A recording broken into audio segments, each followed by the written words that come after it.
afternoon, Dr. Srinivas. Yes, sir. Yes, sir. Today, we are starting a webinar on quality. Yeah. Doctor, still they have to show the slide. After the slide. Yeah.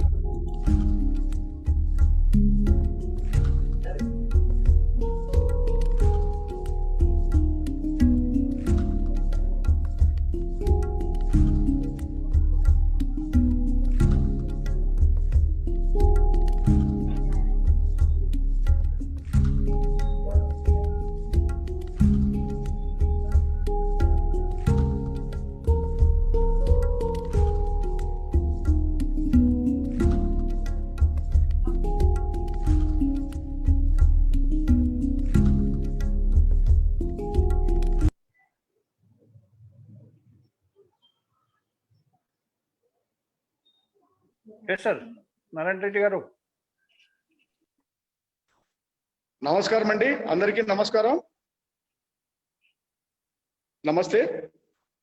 మనము ఈ రోజు నుంచి 4 రోజులు దానిమ్మలో 4 రోజుల webinar మనము చేస్తున్నాము.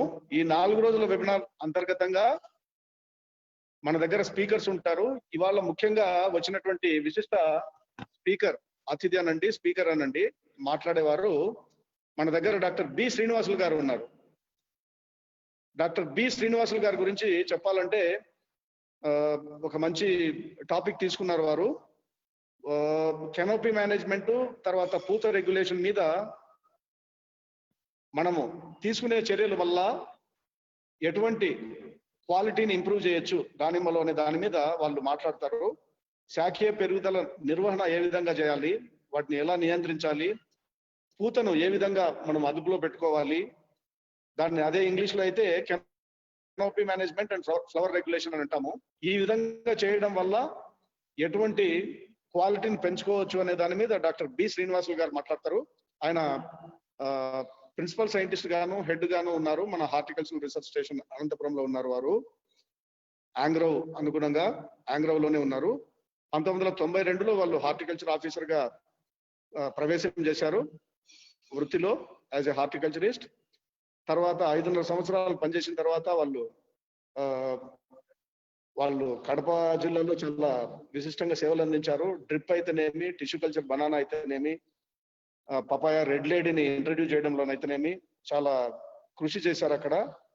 తర్వాత అసిస్టెంట్ ప్రొఫెసర్ గా అగ్రికల్చర్ రీసెర్చ్ స్టేషన్ అంబాజీపేటలో వారు ప్రవేశం చేశారు. ఒక 3 కోకోనట్ వెరైటీస్ రిలీజ్ చేయడంలో కూడా వారికి ముఖ్య భూమిక ఉందని నేను చెప్పగలను. అవి ఏంటివి అంటే గౌతమి గంగా, కల్ప ప్రతిభ, కేరా బస్తర్ అనేటువంటి 3 రకాలను రిలీజ్ చేయడంలో యూనివర్సిటీ రిలీజ్ చేయడంలో వీరు కూడా విశిష్టంగా కృషి చేశారు. దానికి తోడుగా క్రాపింగ్ సిస్టమ్స్ లో చెప్పుకోవాలంటే cropping systems coconut based cropping system లో చాలా రకాలైనటువంటి పంటలను వాళ్ళు విస్తీర్ణంగా యాడ్ చేస్తూ వచ్చారు. కోకోనట్ తోటి కోకో, పెప్పరు, సిన్నమాను, బనానా, పైనాపిల్ ఇటువంటి పంటలు మామూలుగా వేశారు. యామ్ కానీ కొలకేషియా కానీ పసుపుతో సహా వాళ్ళు ఇంట్రడ్యూస్ చేసి అంతర్ పంటలుగా వేశారు. కోకోనట్ బేస్డ్ క్రాపింగ్ సిస్టమ్స్ లో డాట్ సెంటర్ లో కూడా విశిష్టమైన సేవలు అందించారు. వారు మంచి ఎక్స్టెన్షన్ సైంటిస్ట్ అవార్డు 2007లో వాళ్ళు సంపాదించారు.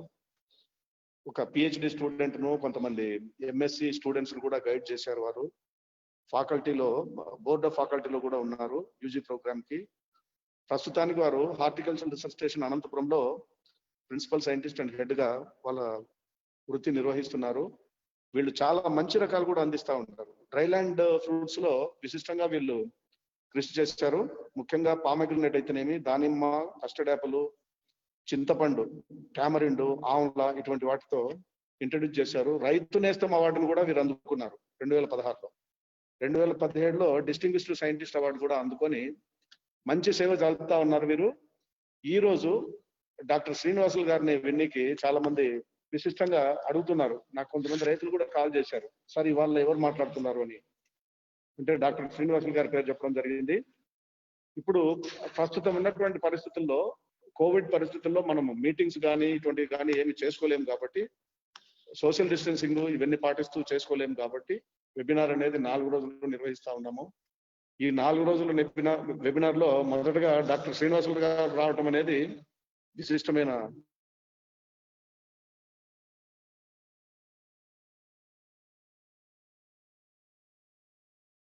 వెబినార్ కూడా చేశాము.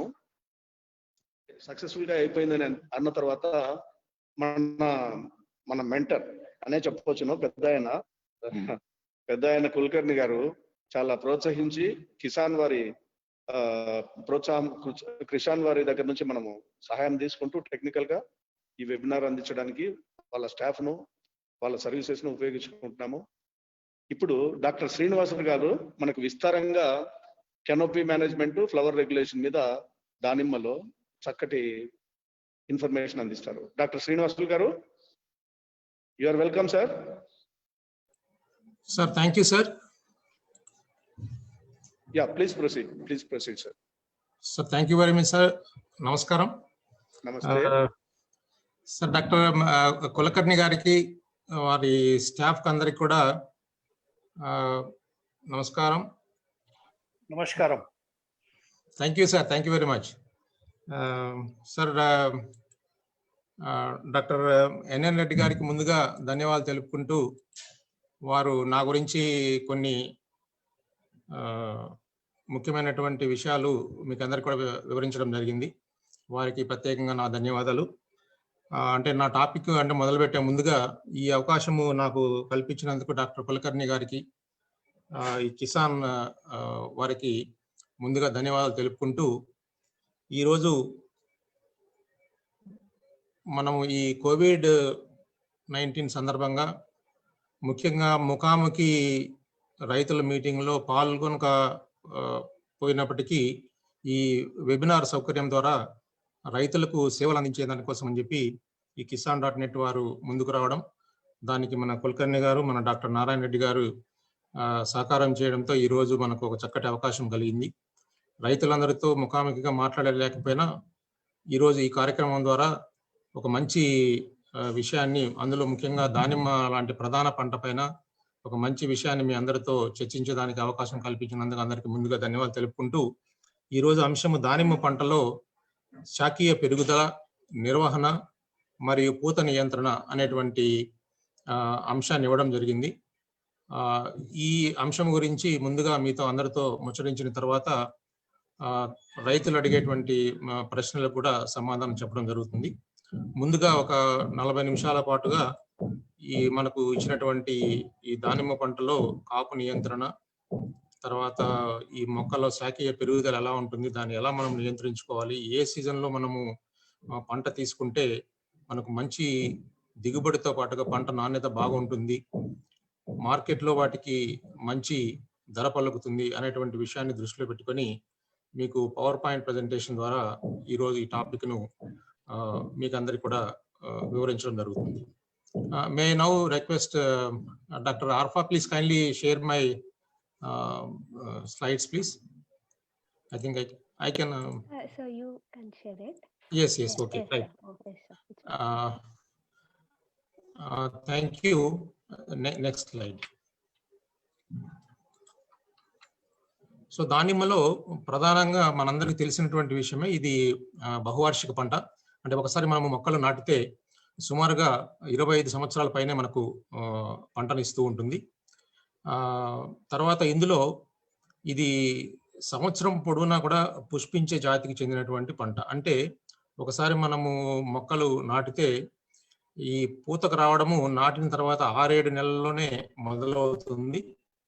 ఇలా మొదలైన తర్వాత సంవత్సరం పొడవునా కూడా ఇది 12 నెలల పాటు కూడా మొక్కలపైన పూత మనకు కనపడుతూ ఉంటుంది. ఎందుకంటే మన రాష్ట్రంలో ఉన్నటువంటి వాతావరణ పరిస్థితులు, అంటే మనకు వేడి వాతావరణము ఎక్కువ నెలల పాటు ఉంటుంది కాబట్టి సంవత్సరం పొడవునా ఇది ఈవెన్ మనకు చలికాలంలో కూడా పూత వస్తుంది, కొద్దిగా తగ్గినా కూడా చలికాలంలో కూడా పూత వస్తుంది. కాబట్టి దీన్ని మనము సంవత్సరం పొడవునా పుష్పించేటువంటి బహువార్షిక పంటగా మనం దానిమ్మ పంటను మనము చెప్పుకోవచ్చు.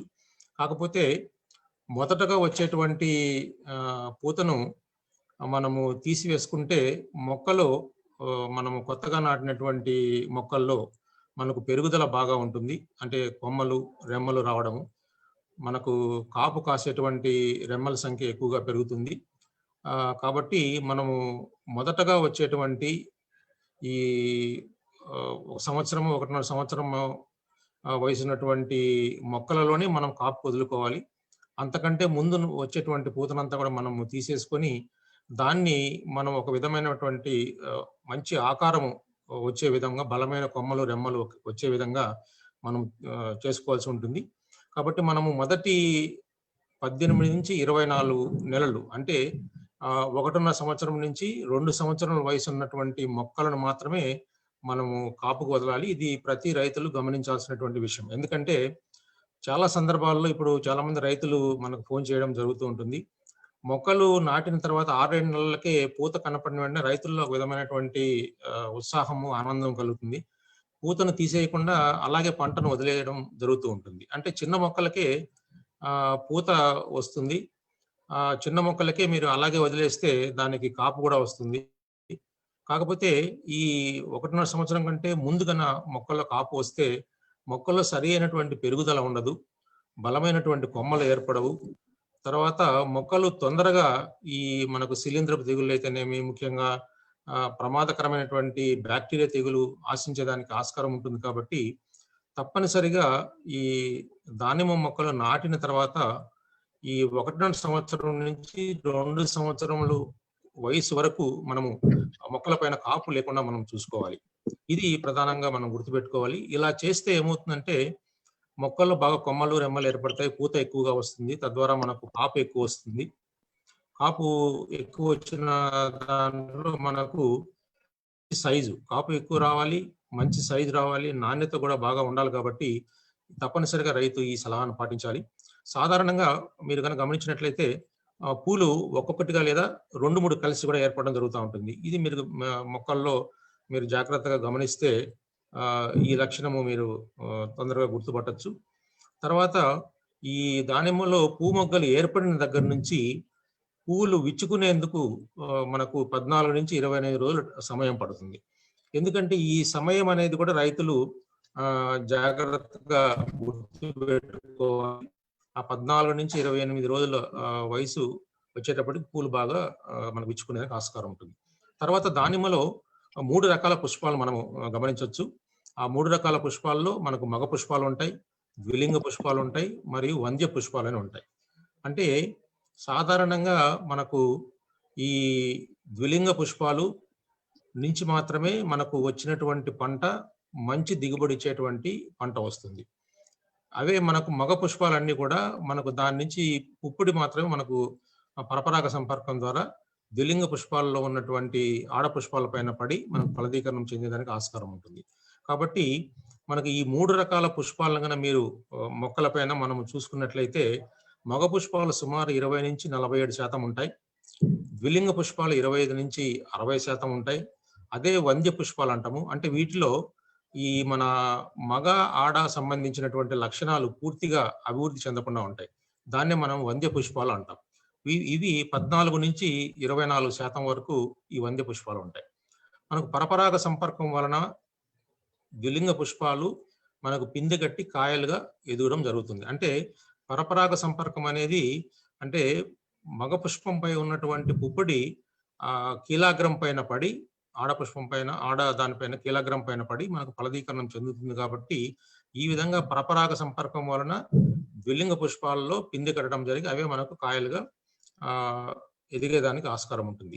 కాబట్టి ఒకసారి మొక్కలు ఈ 3 రకాల పుష్పాలు ఏర్పడిన తర్వాత మనకు ప్రధానంగా ఈ మగ పుష్పాలు తర్వాత వంద్య పుష్పాలన్నీ కూడా రాలిపోవడం జరుగుతుంది. అంటే రైతులు ఇక్కడ గమనించాల్సినటువంటి విషయం ఏంటంటే మొక్క పైన వచ్చినటువంటి పూత అంతా కూడా మనకు కాయలుగా మారేటువంటి ఆస్కారం లేదు. మనకు ఏవైతే ద్విలింగ పుష్పాలు ఉంటాయో ద్విలింగ పుష్పాలు ఫలదీకరణం చెంది అవి మాత్రమే కాయలుగా తయారవుతాయి. మిగతా మగ పుష్పాలు అలాగే ఈ వంద్య పుష్పాలు ఇవన్నీ కూడా మనకు ఒక 10-12 రోజుల తర్వాత స్వతహాగా అవి పూత అంతా కూడా రాలిపోవడం జరుగుతూ ఉంటుంది. కాబట్టి రైతులు వాళ్ళ తోటల్లో పాదుల్లో పూత రాలిపోయినట్టు గమనించిన వెంటనే రైతులు కొద్దిగా కంగారుతో ఫోన్ చేయడం జరుగుతూ ఉంటుంది. సార్ మా తోటల్లో పూత ఎక్కువగా రాలిపోతుంది, ఏం చేయాలి, దీనికి ఏమైనా పురుగు మందులు కానీ, తెగుళ్ళ మందులు కానీ, లేకుంటే పోషక పదార్థాలు కానీ స్ప్రే చేయాలనేటువంటి విషయాలను అడుగుతుంటారు. అంటే ఈ స్లైడు ఈ ఈ వివరణ మీకు ఇచ్చిన దాని వలన మీకు ఒక అవగాహన పెరుగుతుంది. దానిమ్మ మొక్కల్లో ఎక్కువగా రాలిపోయేటి మగ పుష్పాలు, వంద్య పుష్పాలు. మనకు ఈ ద్విలింగ పుష్పాలు రాలిపోయినట్లు గమనించినట్లయితే అప్పుడు మాత్రమే దానికి మన సవరణకు మనము ఏదైనా చర్యలు చేపట్టాల్సి ఉంటుంది.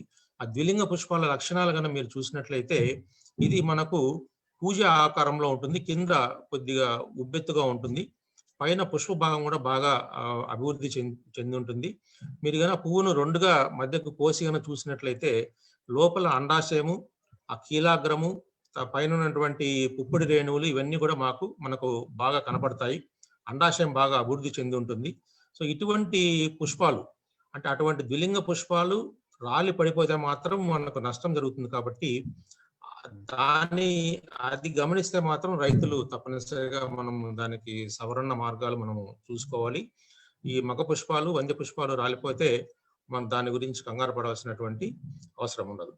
తర్వాత మనం దానిమ్మలో మనం ఈ సాగు చేసే ప్రాంతాలు ఏవైనా కానవచ్చు, ఆ సాగు చేసే ప్రాంతాల్లో పూతకొచ్చే సమయాన్ని బట్టి 3 సీజన్లుగా మనం బహార్స్ అంటాము, 3 సీజన్లుగా మనము విభజించడం జరిగింది. అది అంబే బహార్ అంటాం మొదటి సీజన్ను, మృగ్ బహార్ అంటాం, తర్వాత హస్త బహార్ అంటాం. కాబట్టి ఈ 3 రకాల సీజన్లు దానిలో ఉంటాయి. అంటే ఈ సీజన్ అంటే అంబే బహార్ సీజన్ అంటే ఏ సమయంలో పూత వస్తుంది, తర్వాత ఏ సమయంలో మనము కాయలు కోయవచ్చు, ఈ సమయంలో వచ్చినటువంటి కాయలు ఏ విధంగా ఉంటాయి అంటే మనకు నాణ్యత పరంగా కానివ్వండి, తర్వాత సంఖ్య అంటే సైజు కానివ్వండి, లేకపోతే ఏమైనా పురుగులు తెగులు సమస్యలు ఉంటాయా, వీటన్నిటిని మనం చూసుకున్నట్లయితే మీరు ఈ టేబుల్లో నేను ఇక్కడ పొందుపరిచినటువంటి విషయాన్ని కనుక మీరు గమనించినట్లయితే మొట్టమొదటగా అంబే బహార్ అంటాము. ఇది జనవరి, ఫిబ్రవరి నెలల్లో మనకు పూత రావడం జరుగుతుంది. కాయ పూత కోసే సమయం వచ్చేసి జూన్, జూలై. అంటే మరి ఈ సీజన్లో పంట ఉంటుంది కాబట్టి దీంట్లో మనకు కలిగేటువంటి లాభ నష్టాలు కనుక మీరు గమనించుకున్నట్లయితే ఈ సీజన్లో మనం వాతావరణం బాగా వేడిగా ఉంటుంది కాబట్టి పూత బాగా ఎక్కువగా రావడం జరుగుతుంది. తర్వాత కాకపోతే మనకు ఇందులో కనపడేటువంటి ఒక అవలక్షణం ఏంటంటే కాయల పైన ఎండ పొడ తగులుతుంది. అంటే మనకు వాతావరణంలో వేడి ఎక్కువగా ఉంటుంది. ముఖ్యంగా ఏప్రిల్, మే నెలలో ఉండేటువంటి వేసవి కాలంలో ఈ ఎండ తీవ్రత వలన కాయల పైన మనకు నల్లగా కాలినటువంటి గాయం జరుగుతుంది, గాయం ఏర్పడడం జరుగుతుంది. సో దానివల్ల ఏమవుతుందంటే కాయ పైన ఉన్నటువంటి తోలు మనకు కమిలిపోయినట్లు అయిపోవడము, లోపల ఉన్నటువంటి గింజలు కూడా మామూలుగా మనకు రక్తవర్ణంలో గింజలు ఉంటాయి, ఆ గింజలు కూడా రంగు కోల్పోవడం జరుగుతుంది. తర్వాత ఈ విధంగా మనకు కాయ పైన మనకు ఎండపొడ ఏర్పడడం, గింజలు రంగు పోవడం, ఇటువంటి అంటే మనకు నాణ్యత విషయాల్లో ఈ సీజన్లో వచ్చేటువంటి పంట చాలా తక్కువ నాణ్యత కలిగినట్టుగా మనం చెప్పుకోవచ్చు. ఇంకోటి ఏంటంటే నీటి లభ్యత కూడా ఈ సీజన్లో అంటే వేసవి కాలంలో పంట అంతా ఉంటుంది కాబట్టి నీటి లభ్యత కూడా తక్కువగా ఉంటుంది. ఇక రెండవ సీజన్ పంట తీసుకున్నట్లయితే దీన్ని మృగ్బహార్ అంటాము. ఇది పూత పూసేటువంటి సమయము జూన్, జూలై మాసాల్లో మనకు పూతగా రావడం జరుగుతుంది. నవంబర్, జనవరి నెలలో మనము కాయలు కోసుకునేటువంటి సీజన్. ఈ సీజన్ లో కూడా మనకు వాతావరణం కొద్దిగా వేడిగా ఉంటుంది, తర్వాత వాతావరణం కొద్దిగా తేమ శాతం కూడా ఉంటుంది కాబట్టి పూత, కాపు ఎక్కువగా ఉంటుంది. కాకపోతే ఈ వాతావరణంలో తేమ శాతము ఎక్కువగా ఉండడం వలన ముఖ్యంగా ఈ జూన్, జూలై నెల నుంచి నవంబరు, జనవరి వరకు మనకు ఈ పురుగుల బెడద ఎక్కువగా ఉంటుంది, అలాగే తెగుళ్ళ బెడద కూడా ఎక్కువగా ఉంటుంది. కాకపోతే కాయ నాణ్యత బాగా ఉంటుంది, నీటి లభ్యత కూడా బాగా ఉంటుంది. సో ఈ మృగ్బహార్ పంటను ఆయా ప్రాంతాలకు అనువైనటువంటి వాతావరణ పరిస్థితులను బట్టి రైతులు ఈ పంట తీసుకోవచ్చు. తర్వాత ఇంకా మూడవ సీజన్ వచ్చేసి మనకు హస్త బహార్ పంట. ఇది సెప్టెంబర్, అక్టోబర్ నెలల్లో పూతకు రావడం జరుగుతుంది. ఫిబ్రవరి, మార్చి నెలలో కాయలు పూతకు వస్తాయి. ఇందులో ఈ సీజన్ లో వచ్చేటువంటి పంటను కనుక మనం చూసుకున్నట్లయితే పూత, తర్వాత కాయ కాసేటువంటి కాపు, ఈ రెండు కూడా బాగా ఉంటాయి. తర్వాత కాయ నాణ్యత బాగా ఉంటుంది. ఈ పురుగులు, తెగుళ్ళు ఉధృతి కూడా చాలా తక్కువగా ఉంటుంది.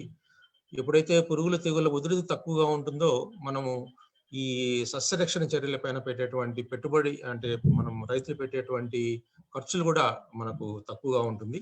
తర్వాత ఇది ఎగుమతికి బాగా అనువైనటువంటి కాయలు వచ్చేటువంటి సీజన్. కాబట్టి ఈ 3 సీజన్లలో ముఖ్యంగా మనకు అంబే బహార్, మన రాష్ట్రంలో అంబే బహార్ పంట తీసుకునే దానికి మనకు పెద్దగా మనకు అంటే జనవరి, ఫిబ్రవరి, జూన్, జూలై నెలల్లో మనకు ఎండ ఎక్కువగా ఉంటుంది కాబట్టి మొదటి పంట మనకు తీసుకునే దానికి ఆస్కారం తక్కువ. రెండవ పంట మనం మృగ్ బహార్ జూన్, జూలై నెల నుంచి నవంబర్, డిసెంబర్ వరకు ఈ పంట తీసుకోవచ్చు.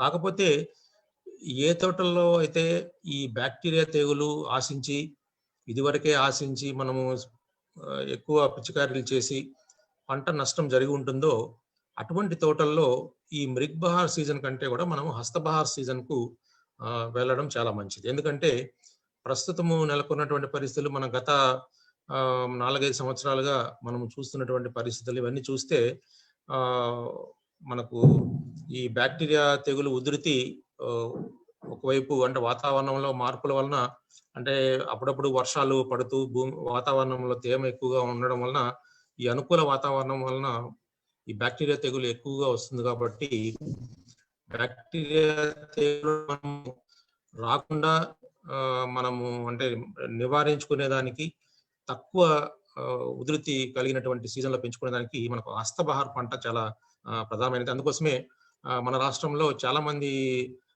రైతులు మృగ్ బహార్ పంట కంటే కూడా హస్తబహార్ పంట మనకు చాలా మంచి పంట వస్తుంది అన్నటువంటి అభిప్రాయం తెలపడం జరిగింది. తర్వాత శాస్త్రవేత్తల సిఫారసు కూడా ఏంటంటే ఈ హస్తబహార్ పంట కనుక తీసుకున్నట్లయితే మనకు నాణ్యత బాగా ఉంటుంది, ఈ పురుగుల తెగుళ్ళ ఉధృతి తక్కువగా ఉంటుంది, నీటి లభ్యత బాగా ఉంటుంది. ఈ సీజన్ లో వచ్చేటువంటి పంటకు మనకు ఎగుమతి కూడా బాగా అనువుగా ఉంటుంది. కాబట్టి హస్తబహార్ పంట తీసుకుంటే బాగుంటుంది అనేటువంటి విషయాన్ని రైతులందరూ కూడా సిఫారసు చేయడం జరుగుతూ ఉంది. తర్వాత ఇంతకుముందు ఇప్పుడు మనము చెప్పుకున్నట్లే అంటే ఈ నెలలో మనకు ముఖ్యంగా హస్తబహార్ పంట ఒకదాని గురించే దాని వివరాలన్నీ కూడా ఇక్కడ మనకు ఉపయోగాలన్నీ కూడా వివరించడం జరిగింది. మనకు సెప్టెంబరు పూత వస్తుంది, పిందె కూడా బాగా కడుతుంది, తర్వాత కాయ ఎదుగుదల బాగా ఉంటుంది, మంచి సైజు వస్తుంది. తర్వాత ఈ సీజన్లో వాతావరణం చల్లగా ఉండడం వలన, తర్వాత భూమిలో తగినంత తేమ అందుబాటులో ఉండడం వలన కాయల సైజు కానివ్వండి నాణ్యత బాగా ఉంటుంది. తర్వాత కాయల పైన ఉన్నటువంటి తోలు రంగు ఇది మనకు మంచి ఆకర్షణీయమైనటువంటి మనకు ఎరుపు రంగు పైన తోలు ఉంటుంది. ఇది రకాన్ని బట్టి ఉంటుంది. మనకు ఎక్కువగా ఇప్పుడు 90% పైగా భగవా రకాన్ని సాగు చేస్తున్నారు. కాబట్టి ఈ భగవా రకం యొక్క తోలు మనకు ఎరుపు రంగులో ఉంటుంది. కాబట్టి ఆ ఎరుపు రంగు బాగా అభివృద్ధి చెందుతుంది ఈ సీజన్లో. అలాగే లోపల ఉన్నటువంటి గింజల రంగు కూడా బాగా ముదురు ఎరుపు రంగులో రక్తవర్ణంలో ఉంటాయి. అందులో ఈ TSS అంటాము, తీపిదనము, టోటల్ సాల్యుబుల్ సాలిడ్స్ అని ఇంగ్లీష్లో చెప్తారు. ఈ తీపిదనం అనేది కూడా బాగా ఎక్కువగా ఉంటుంది. అంటే దానిమ్మ పంటలో మనము నాణ్యత గురించి చెప్పాలంటే ఈ రంగు, కాయల పైన తోలు రంగు, లోపల గింజల రంగు, గింజల్లో రసము, తీపిదనం, ఈ 3 కూడా మనం నాణ్యతకు మన ప్రమాణాలుగా చెప్పుకోవచ్చు. ఇవన్నీ కూడా బాగా ఈ సీజన్లో బాగా అభివృద్ధి చెందుతాయి. కాబట్టి దీన్ని మనం ప్రధానమైనటువంటి పంటగా ఈ సీజన్ పంటను చెప్పుకోవచ్చు. ఇంతకుముందు నేను చెప్పినట్టుగా ఈ పురుగుల తెగుళ్ళ బెడద చాలా తక్కువగా ఉంటుంది. తర్వాత బ్యాక్టీరియా మచ్చ తెగులు ఈ సీజన్లో తక్కువగా ఆశించడం జరుగుతుంది. అదే మనము ఈ మృగ్ బహార్ అంటే వర్షాకాలంలో పంట తీసుకున్నట్లయితే ఆ సీజన్లో బ్యాక్టీరియా మచ్చ తెగులు, అలాగే మనకు ఈ శిలీంధ్రపు తెగుళ్ళు ఈ సంవత్సరం మనము గమనిస్తూనే ఉన్నాము. ఈ సంవత్సరంలో మన రాష్ట్రంలోని ప్రధానమైన జిల్లాల్లో అన్ని జిల్లాల్లో కూడా వర్షాలు కంటిన్యూస్ గా పడుతుండడం వల్ల వాతావరణంలో తేమ ఎక్కువైన దాని వల్ల మనకు ఈ శిలీంధ్రపు తెగుళ్ళు, బ్యాక్టీరియా తెగుళ్ళు ఎక్కువ రావడం జరుగుతూ ఉంది. కాకపోతే మనకు సెప్టెంబర్లో పూత పెట్టిన వాళ్ళు ఈ నవంబర్, డిసెంబర్ నెలలకు వచ్చేటప్పుడు మనకు సాధారణంగా వర్షం తగ్గిపోతుంది, చలి పెరుగుతుంది. కాబట్టి ఈ బ్యాక్టీరియా తెగులు చలి సీజన్లో అభివృద్ధి చెందదు. కాబట్టి ముఖ్యంగా ఈ తెగులు ఈ సీజన్లో తక్కువగా ఆశిస్తుంది. తర్వాత ఖర్చులు కూడా చాలా మనకు ఈ తెగుళ్ళ నియంత్రణకు వాడేటువంటి ఖర్చులు కూడా బాగా తగ్గుతాయి. సో నాణ్యత బాగా ఎక్కువ ఉండడం వలన రైతులకు రాబడి బాగా ఉంటుంది.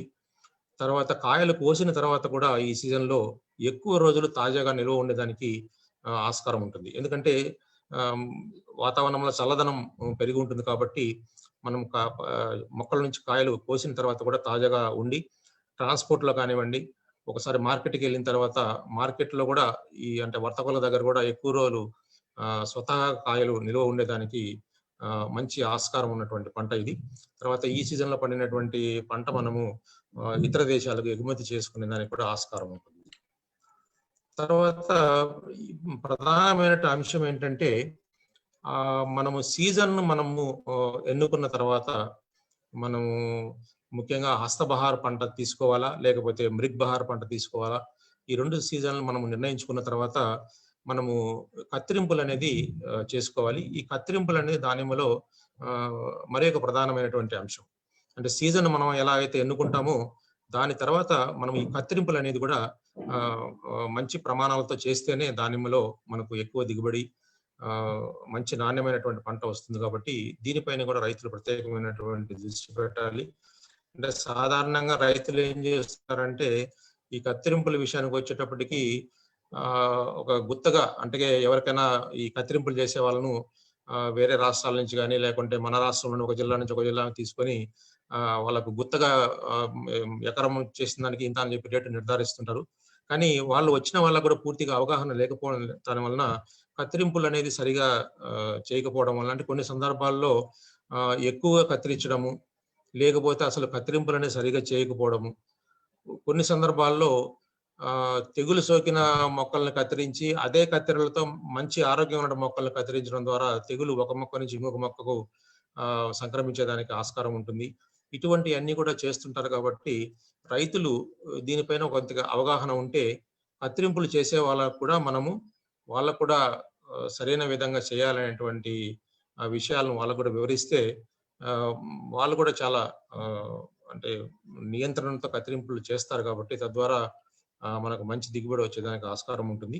సాధారణంగా ఏం చేయాలంటే పూతకు 1 నెల రోజుల ముందుగా అంటే 30 రోజులు ముందుగా, ఇది తేలికపాటి నేలల్లో అయితే, అలాగే కొద్దిగా ఒండ్రు నేలలు బరువు నేలల్లో అయితే 1.5 నెల అంటే 40-45 రోజులు లేదా 60 రోజులు ముందుగా మనము నీటి తడులు అనేది మనం ఆపేసేయాలి మొక్కలకు.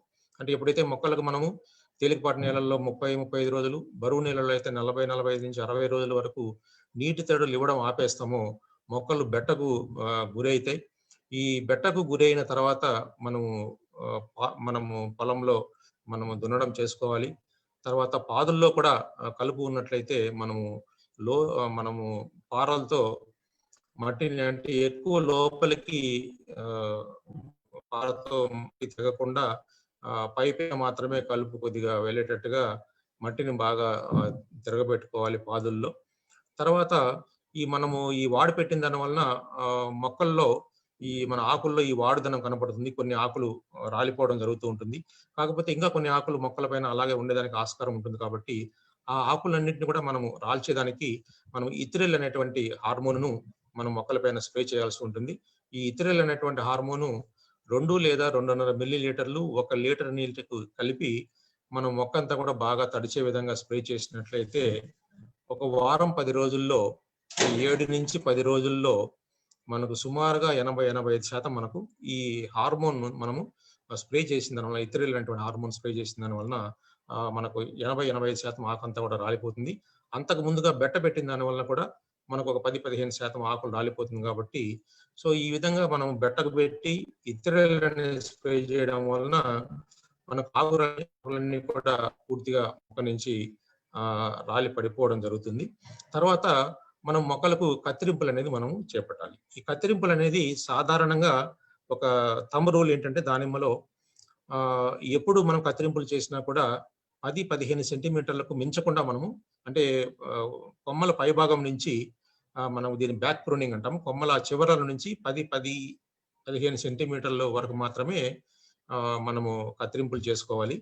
మరి కత్తిరింపులు ఇంకా ఎక్కువగా కత్తిరింపులు చేసుకోవాలి, సివియర్ ప్రూనింగ్ చేయాలి, బాగా ఎక్కువగా కత్తిరింపులు చేయాలనేటువంటి సందర్భం ఎప్పుడు వస్తుందంటే ఏ తోటల్లో అయితే బ్యాక్టీరియా తెగులు ఆశించి ఈ కొమ్మలకు రెమ్మలకు ప్రధానమైనటువంటి కాండం పైన కూడా గజ్జి లాంటి లక్షణాలు ఏర్పడి బ్యాక్టీరియా తెగులు ఈ ప్రధాన కాండం పైన, కొమ్మల పైన, రెమ్మల పైన అన్నిటిపైన వ్యాపించి ఉంటుందో అటువంటి సందర్భాల్లో మాత్రమే ఎక్కడి వరకు అయితే ఈ దానిమ్మ లో ఈ బ్యాక్టీరియా తెగులు లక్షణాలు కనపడతాయో అక్కడి వరకు మాత్రం కొమ్మలు కట్ చేయమంటాం కాబట్టి అప్పుడు కొద్దిగా సివియర్ గా మనము కత్తిరింపులు చేసుకోవాల్సి ఉంటుంది.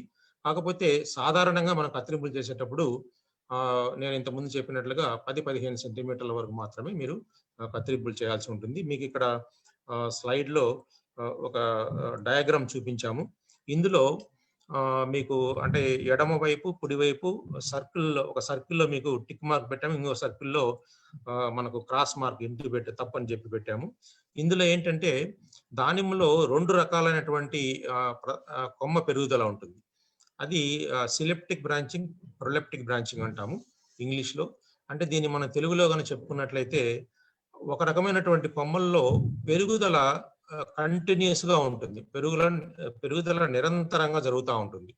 అంటే దానిపైన కొమ్మ సాగుతూ ఉంటుంది, అంటే కొత్త కొమ్మ పెరగడం, దానిపైన ఇగురు రావడం అలా జరుగుతూ ఉంటుంది. అంటే ఇది ఆ గ్రోత్ అనేది కంటిన్యూస్ గా జరుగుతూ ఉంటుంది. దాన్ని మనం సిలెప్టిక్ టైప్ ఆఫ్ బ్రాంచెస్ అంటారు.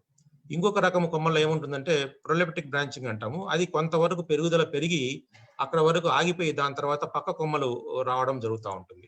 మనకు ఈ విధంగా ఈ 2 రకాల కొమ్మలను కనుక మనము గమనిస్తే మనకు ఎక్కువగా ఈ సిలెప్టిక్ టైప్ బ్రాంచ్ ఎక్కువ కొమ్మ పెరుగుతూ ఉన్న దాన్ని మాత్రమే మనం నియంత్రించుకోవాల్సి ఉంటుంది. ఎందుకంటే దాంట్లో పెరుగుదల అనేది నిరంతరం జరుగుతూ ఉంటుంది కాబట్టి దాన్ని మనం అదుపులో ఉంచుకుంటే పక్క కొమ్మలు బాగా అభివృద్ధి చెంది దానిపైన పుష్పించేటువంటి రెమ్మలు ఎక్కువగా ఏర్పడడానికి ఆస్కారం ఉంటుంది. కాబట్టి ఆ కత్తిరింపులు అనేది ఆ చివరి నుంచి 10-15 సెంటీమీటర్ల వరకు మాత్రమే కత్తిరించుకోవాలి. అదే మనం ఎక్కువగా కత్తిరించామనుకోండి, కత్తిరిస్తే మనం కుడివైపు చూపినట్లుగా ఎక్కువగా కత్తిరిస్తే ఏమవుతుందంటే మనకు ఆ పుష్పించే భాగం యొక్క కొమ్మ భాగ శాతము తగ్గిపోయే, తద్వారా మనకు పంట కూడా నష్టం జరుగుతూ ఉంటుంది. తర్వాత మీకు కింది నుంచి ఈ రెడ్ లైన్ మనకు స్ట్రైట్ లైన్స్ చూపించాము కొన్ని మీకు. అవేంటంటే నీటి కొమ్మలు పెరుగుతూ ఉంటాయి.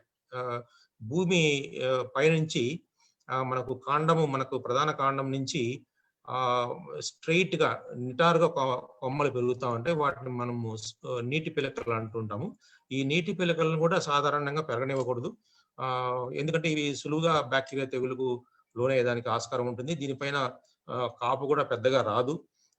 కాబట్టి ఇది లోపల నుంచి పెరుగుతుంది కాబట్టి లోపలంతా కూడా కొమ్మలు రెమ్మలు విస్తరించి గుబురుగా లోపల పెరుగుతుంది. గాలి ప్రసరణ అంత సరిగా ఉండదు. కాబట్టి ఈ నీటి పిలకలను మనం ఎప్పుడెప్పుడు గమనించిన వెంటనే ఈ మన రెడ్ మార్క్ లో చూపించినటువంటి లైన్స్ తో పెరిగినటువంటి కొమ్మలను ఎప్పటికప్పుడు మీరు కత్తిరించుకుంటే మనకు మంచి ఆకారము, మనకు కాపు బాగా పట్టేటువంటి కొమ్మలు రెమ్మలు బాగా పెరిగేదానికి ఆస్కారం ఉంటుంది. మీకు ఇక్కడ కుడివైపు ఒక దానిమ్మ మొక్కను కత్తిరించినటువంటి మొక్కను మీకు ఫోటోగ్రాఫ్ లో చూపించడం జరిగింది. ఆ విధంగా మనకు కొమ్మలు కత్తిరించిన తర్వాత ఇగురు వచ్చిన తర్వాత కనిపించేటువంటి తోట అది, తోటలో ఉన్నటువంటి మొక్క అది. ఆ విధంగా మనకు ఆకారంతో మనకు మొక్కలు కనిపించే విధంగా మనం కత్తిరింపులు చేసుకోవాలి. సో నెక్స్ట్ మీరు తర్వాత చేయాల్సిన పనులు ఏంటంటే ఎప్పుడైతే మనము ఈ ఇథిలిన్ అనే ద్రావణాన్ని మనము కొమ్మల పైన మొక్కల పైన స్ప్రే చేస్తాము, ఆకులన్నీ రాలిపోతాయి. తర్వాత మనము కత్తిరిస్తాము, కత్తిరించిన భాగాలను, తర్వాత ఈ రాలి పడిపోయిన ఆకులను, ఇవన్నీ కూడా మనము చాలా మంది రైతులు రాలిన ఆకులను తీసేయడం కష్టం అవుతుంది. తర్వాత కత్తిరించిన భాగాలను కూడా పొలంలో ఏదో గట్టున ఒకవైపు దూరంగా జరిపేస్తుంటారు. ఇది అలా చేయకూడదు. మీకు ఇక్కడ ఫోటోలో మనం కుడివైపు చూపించిన దాంట్లో పై భాగాన్ని చూపించాము.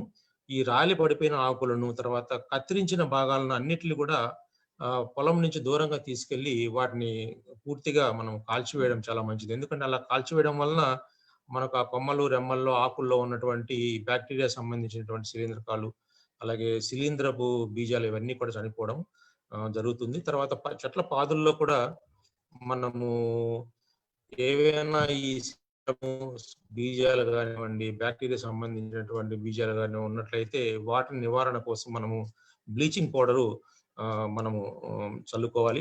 తర్వాత మీకు కింద చూపించినటువంటి 2 ఫోటోల్లో మీరు కనుక గమనిస్తే మొదలకు తెల్లగా మనము దీన్ని బోడో పేస్ట్ అని అంటాము. బోడో పేస్ట్ కొమ్మ మీకు మొదల నుంచి మనం సుమారుగా 1-1.5 అడుగు ఎత్తు వరకు బోడో పేస్ట్ పోయడం జరిగింది. ఈ బోర్డో పేస్ట్ తయారు చేసుకునేటువంటి విధానము రైతులందరికీ తెలిసినటువంటి విషయమే. నేను దాని గురించి ఇక్కడ ఎక్కువగా చెప్పాలనుకోవడం లేదు.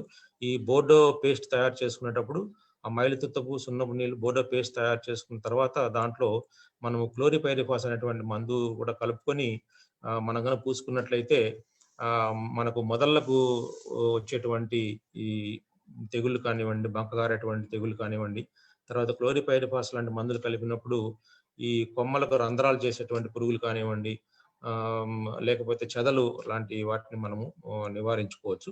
సో ఈ విధంగా ఇటువంటి అన్ని జాగ్రత్తలన్నీ చేసుకొని మనకు పాదుల్లో మనము సిఫారసు చేసినటువంటి ఎరువులు వేసుకొని వాటికి కనుక మనం నీరు అందించినట్లయితే మనము బాగా మన మొక్కలన్నీ కూడా బాగా పుష్పించడానికి ఆస్కారం ఉంటుంది. ఇవన్నీ నేను ఇంతకుముందే మీకు ఈ కత్తిరింపులు నేను చెప్పాను. మొట్టమొదటి మొక్కలు నాటిన తర్వాత 30-60 రోజుల తర్వాతనే మొదటి కత్తిరింపు చేసుకోవాలి. తర్వాత 2-3 నెలల వ్యవధితో మనం అప్పుడప్పుడు మొక్కలు కత్తిరింపులు చేసుకుంటూ రావాలి. ఈ విధంగా నాటిన నుండి మొదటి కాపు తీసుకునే వరకు సుమారు 5 నుంచి 7 సార్లు మనం కత్తిరింపులు చేసుకోవాలి. తర్వాత 12-15 అంగుళాలు నేను చెప్పాను, 10-15 సెంటీమీటర్లు మనకు పొడవుకు మనం కత్తిరించుకోవాలి. తర్వాత దానిమ్మలో పూత 1 సంవత్సరం వయసు ఉన్నటువంటి అమ్మలపై సాధారణంగా ఏర్పడుతుందంటే మీరు గుర్తుపెట్టుకోవాలి, లేతగా వచ్చిన కొమ్మలపైన పూత సరిగా ఏర్పడదు. ఒకవేళ పూత ఏర్పడినా కూడా ఆ పూత నుంచి తయారైనటువంటి కాయలు చిన్న పరిమాణంలో మాత్రమే ఉంటాయి.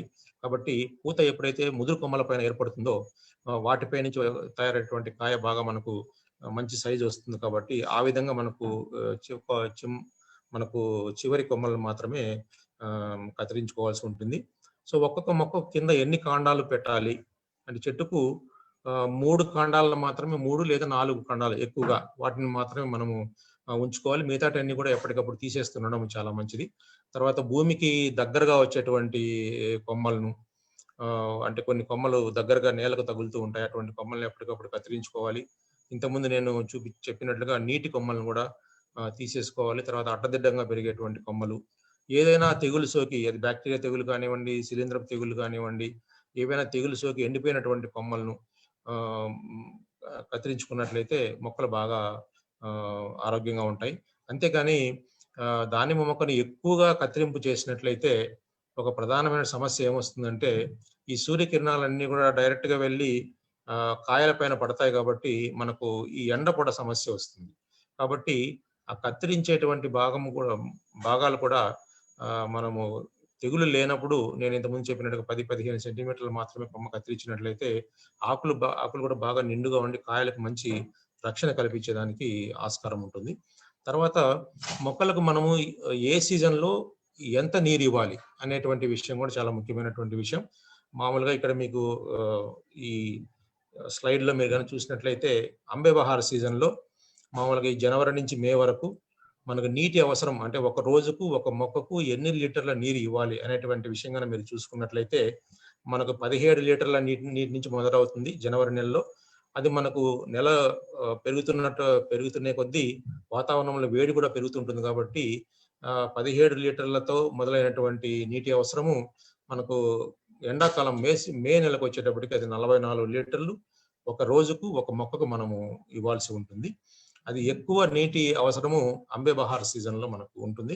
తర్వాత మృగ్ బహార్ సీజన్లో మనము జూన్, జూలై, ఆగస్ట్, సెప్టెంబర్ నెలలో కనుక చూసుకున్నట్లయితే మనకు ఇక్కడ జూన్ నెలలో మనకు అప్పటికి కొద్దిగా వేడి ఉంటుంది కాబట్టి 30 లీటర్లు ఉంటుంది. తర్వాత నీటి అవసరం తగ్గుతూ వస్తుంది, రోజుకి 22 లీటర్లు. తర్వాత ఆగస్ట్, సెప్టెంబర్ నెలలో మనం 20 లీటర్లు ఒక మొక్కకు ఒక రోజుకు నీటి అవసరం ఉంటుంది. తర్వాత హస్తబహార్ సీజన్ మనం తీసుకున్నట్లయితే 3 సీజన్లో మనకు హస్తబహార్ సీజన్లోనే మనకు నీటి అవసరం చాలా తక్కువగా ఉంటుంది. మీరు గమనించినట్లయితే ఇక్కడ మనకు తక్కువగా మనకు ఒక రోజుకు ఒక మొక్కకు 16 లీటర్ల నీరు మాత్రమే మనకు అవసరం ఉంటుంది. అదే జనవరి, ఫిబ్రవరి నెలలో మీరు కాయ కోసే సమయానికి వచ్చినప్పటికి కూడా మనకు 17-18 లీటర్ల నీళ్లు ఒక మొక్కకు ఒక రోజుకు అవసరం ఉంటుంది. సో ఈ విధంగా మనము ఒక మొక్కకు సీజన్ బట్టి ఎన్ని నీరు ఇవ్వాలనో అనేది మనము డ్రిప్ ద్వారా మనము క్యాల్కులేట్ చేసుకుని మొక్కకు మనం అందించినట్లయితే మనకు మంచి నాణ్యమైనటువంటి దిగుబడి వచ్చేదానికి ఆస్కారం ఉంటుంది. ఇక్కడ ఈ టేబుల్లో మనకు మొదటి సంవత్సరం, 2వ సంవత్సరం, 3వ సంవత్సరం, 4వ సంవత్సరం, 5వ సంవత్సరం మొక్కలకు నెలవారీగా అంటే అక్టోబర్ నెల నుంచి సెప్టెంబర్ నెల వరకు నెలవారీగా ఒక మొక్కకు ఎంత నీరు ఇవ్వాలనేటువంటి విషయాన్ని మీకు ఇక్కడ మనము వివరించడం జరిగింది. ఇది మనకు మొదటి సంవత్సరంలో అయితే మీరు సంవత్సరం పొడుగునా తీసుకున్నా కూడా ఎక్కువగా మనకు ఏప్రిల్ నెలలో ఒక మొక్కకు 4 లీటర్ల నీరు ఒక రోజుకి ఇవ్వాల్సి ఉంటుంది. రెండవ సంవత్సరంలో అయితే మనకు 6 లీటర్ల నీటి నుంచి 13 లీటర్ల నీటి వరకు అంటే ఒక రోజుకు ఒక మొక్కకు ఇవ్వాలి. మూడవ సంవత్సరం, 4వ సంవత్సరం, 5వ సంవత్సరం నుంచి నీటి అవసరము, ఎందుకంటే మనం కాపు తీసుకుంటాం కాబట్టి నీటి అవసరం అనేది బాగా మీరు చూస్తే 3 మనకు నీటి అవసరం పెరుగుతూ వస్తుంది. మనకు 5వ సంవత్సరంలో చూసుకున్నట్లయితే మనకు సుమారుగా ఎక్కువగా అంటే ఏప్రిల్, మే నెలల్లో మనకు ఎండాకాలంలో అయితే చూసుకున్నట్లయితే ఒక మొక్కకు రోజుకు 60 లీటర్ల నీరు ఇవ్వాల్సి ఉంటుంది. అదే మిగతా సీజన్లో మనం చూసుకున్నట్లయితే మనకు 35 నుంచి 40 లీటర్ల నీరు మాత్రమే మనకు ఒక రోజుకు ఒక మొక్కకు ఇచ్చినట్లయితే మనకు మొక్కకు నీటి అవసరము మనం దానికి తగ్గట్టుగా ఇచ్చినట్టుంది. ఇవన్నీ కూడా మనకు మొక్కకు అమర్చినటువంటి డ్రిప్ పద్ధతి ద్వారా మనం లెక్కించి ఇవ్వాల్సి ఉంటుంది. ఇక్కడ మీకు కొన్ని తోటల్లో సిఫారసు చేసేది ఏంటంటే, ఏ తోటల్లో అయితే మనకు కలుపు మొక్కల సమస్య ఎక్కువగా ఉంటుందో అక్కడ మనము పాలిథిన్ మల్చింగ్ తో కానివ్వండి, తర్వాత ఈ ఓవెన్ దారంతో కుట్టినటువంటి షీట్స్ కానివ్వండి, లేకపోతే మనకు దొరికేటువంటి మన వేరుశెనగ పొట్టు కానీ, తర్వాత వరి పొట్టు కానీ, తర్వాత ఎండిన ఆకులు కానీ ఇవన్నీ వేసి మనం మల్చింగ్ గా పాదుల్లో వేసుకోవచ్చు. దీనివల్ల ఏమవుతుందంటే మనకు కలుపు రావడం తగ్గుతుంది. తర్వాత నీటి వినియోగ శాతం కూడా బాగా పెరుగుతుంది. సుమారు 20-25% నీటి వినియోగ సామర్థ్యము పెరుగుతుంది. కలుపు సమస్య తగ్గుతుంది. తద్వారా మనము కలుపు నివారణకు వాడేటువంటి మందులు కానివ్వండి, తర్వాత మనము పొలం దున్నేటువంటి ఇవి కానివ్వండి, తర్వాత పురుగుల తెగుల సమస్య కానివ్వండి, ఇవన్నీ కూడా తగ్గేదానికి ఆస్కారం ఉంటుంది. కాబట్టి రైతులు ఈ విధంగా పాలిథిన్ మల్చింగ్ తో మనము పాదుల్లో కప్పుకోవడం, లేకపోతే లోకల్ గా దొరికేటువంటి ఏదైతే మనకు ఎండినటువంటి పదార్థము ఉంటుందో వాటిని కూడా మనము ఇక్కడ మల్చింగ్ గా మనము ఉపయోగించుకోవడానికి ఆధారం ఉంటుంది. తర్వాత డ్రిప్పర్లు మనము అమ్మేటువంటి పద్ధతి, మొట్టమొదటిగా మనం 1 లీటర్లు అమర్చుకొని దానిపైన 2 డ్రిప్పర్లు మనము పెట్టుకొని వాటి ద్వారా నీరు అందించవచ్చు. తర్వాత మొక్క పెరుగుతున్న కొద్దీ 2వ సంవత్సరం వచ్చేటప్పటికి మనం ఒకే లీటర్ల పైన 2 ఎక్స్టెన్షన్స్ ప్రగతి ట్యూబ్స్ పెట్టుకొని దాని చివర 2 డ్రిప్పర్లు పెట్టుకొని మొక్కకు 2వ వైపున కూడా నీరు పడేటట్టుగా మీకు పైన చూపించినటువంటి ఈ ఫోటోలో ఇక్కడ మనం చూపించిన విధంగా ఇది లీటర్లు, దీనిపైన ఇక్కడ 1 డ్రిప్పరు, 2వ డ్రిప్పరు ఉంటుంది. దానిపై తర్వాత ఈ స్పెగతి ట్యూబ్స్ వస్తాయి. దీని చివర్లో కూడా డ్రిప్పర్లు ఉంటాయి. ఈ విధంగా 4 వైపులా మనము మొక్కలకు నీరు అందించే విధంగా ఉంటుంది. ఎప్పుడైతే మనము కాపు మొదలవుతుందో తోటల్లో అప్పుడు నీటి అవసరం కూడా పెరుగుతుంది. కాబట్టి ఈ విధంగా డబుల్ లీటర్లు అంటాం. అంటే 2 వైపుల మొక్కలకు 2 వైపులా లీటర్లు మనం వేసుకొని దీనిపైన 4 డ్రిప్పర్లు మనం పెట్టుకోవచ్చు. ఒక్కొక్క డ్రిప్పర్ కెపాసిటీ మనము 8 లీటర్లు గంటకు పడే విధంగా అటువంటి పరిమాణంతో పడే విధంగా ఉన్నటువంటి డ్రిప్పర్లు కనుక మనం పెట్టుకున్నట్లయితే ఒక గంటకు మనకు 32 లీటర్ల నీరు మనం మొక్కకు 4 వైపులా అందించినట్టు అవుతుంది. ఈ పద్ధతిలో మనకు మొక్కలు బాగా పెరిగేదానికి ఆస్కారం ఉంటుంది. తర్వాత మనము ఇంతకుముందు చెప్పుకున్నట్లుగా మనము కొమ్మలను మనము అంటే ఇతరులు స్ప్రే చేసి ఆకులంతా రాల్చిన తర్వాత మనం ఎరువులు వేసిన తర్వాత పూత వచ్చిన తర్వాత మనము ఈ నీటి తడులు అవన్నీ ఇచ్చిన తర్వాత మనకు సాధారణంగా 30-40 రోజులకు ఈ పూత పూయడం ప్రారంభిస్తుంది. 75 రోజుల లోపల మనకు ఈ పూత అంతా కూడా పూయడం అంతా కూడా కంప్లీట్ అయిపోతుంది. మొదటగా మీరు గమనించినట్లయితే మగ పుష్పాలు ఎక్కువగా రావడం జరుగుతుంది. తర్వాత ద్విలింగ పుష్పాలు ఏర్పడుతుంటాయి. ఇది సాధారణంగా జరిగేటువంటి ప్రక్రియ దానిమ్మ మొక్కల్లో. అంటే ఎక్కువగా మగ పుష్పాలు ఉంటాయి, అది ముందుగా రావడం జరుగుతుంది. తర్వాత ద్విలింగ పుష్పాలు వస్తాయి, తర్వాత రావడం జరుగుతుంది. తర్వాత పరపరాగ సంపర్కం వలన అంటే పొలంలో తిరిగేటువంటి తేనెటీగలు కానివ్వండి, ఈ మన ఇతరత్ర మామూలుగా ఈగలు కానివ్వండి, డిప్టర్ అండ్ ఫ్లైస్, ఇవన్నీ కూడా ఇటువంటి వాటి ద్వారా మనం ఫలదీకరణము అనేటువంటిది జరిగి మనకు పిందె ఏర్పడేదానికి ఆస్కారం ఉంటుంది. తర్వాత ఈ పిందె పట్టే సమయంలో రైతులు గమనించాల్సినటువంటి విషయం ఏంటంటే, ఈ నీటి తడులు జాగ్రత్తగా ఇవ్వాలి. అంటే పూత నుంచి పిందె పట్టే సమయం చాలా సున్నితమైనటువంటి దశ కాబట్టి, ఈ దశలో రైతులు జాగ్రత్తగా అవసరమైన మేరకు, అంటే మనం ఇంతకుముందు చెప్పుకున్నాము, ఏ నెలలో ఎన్ని లీటర్ల నీళ్ళు ఒక మొక్కకి ఇవ్వాలని. అవసరమైన మేరకు మాత్రమే మనం నీటి తడులు జాగ్రత్తగా ఇవ్వాలి.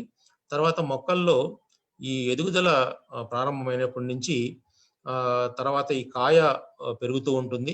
ఈ కాయ పెరుగుతూ ఉన్నప్పుడు కూడా మనము మొక్కకి ఎటువంటి బెట్ట పరిస్థితులు గురి కాకుండా, అంటే నీటి ఎద్దడి తగలకుండా మొక్కకు సక్రమంగా నీటి తడులు ఇచ్చినట్లయితే మనకు కాయ సైజు పరిమాణం బాగా పెరిగి మంచి నాణ్యమైనటువంటి దిగుబడి వస్తుంది.